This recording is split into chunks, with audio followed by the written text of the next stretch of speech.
දවසක් එක හැන්දෑවක එක්තරා මහත්මයෙක් මුහුදු වෙරළේ ඇවිදින්න ගියා.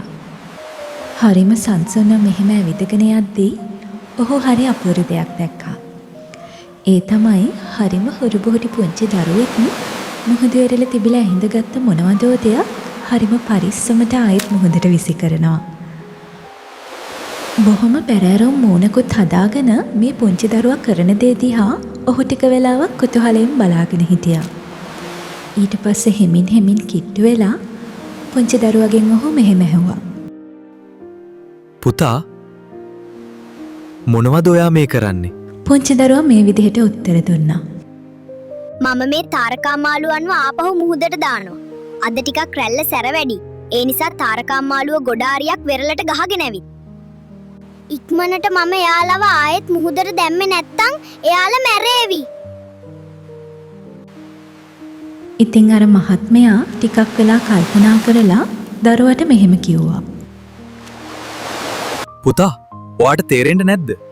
මේ මුහුදු වෙරළ 70 ගාණක් දිගයි. ඒ හැම වෙරළකමත් තාරුකා මාළුවෝ 10 ගාණක් ගොඩ ගහලා ඉන්නවා. ඔයාට ඒක වෙනස් කරන්න බෑ. පුංචි දරුවා බොහොම සාවධානව මේ කතාව අහගෙන හිටියා.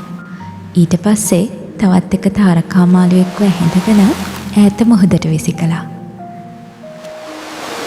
මං ඒ තාරකා මාළුවගේ ජීවිතයට වෙනසක් කළා. මං එයාට ජීවත් වෙන්න තව අවස්ථාවක් දුන්න. ඔයා කියන දේ ඇත්ත පුතා. එන්න අපි දෙන්නම එයාලව මුහුදට දාමු. ඉතින් ඊට පස්සේ ඒ දෙන්නම එකතු වෙලා එයාලට පුළුවන් තරමක් තාරකා මාළුවන්ගේ ජීවිත බේරගත්තා.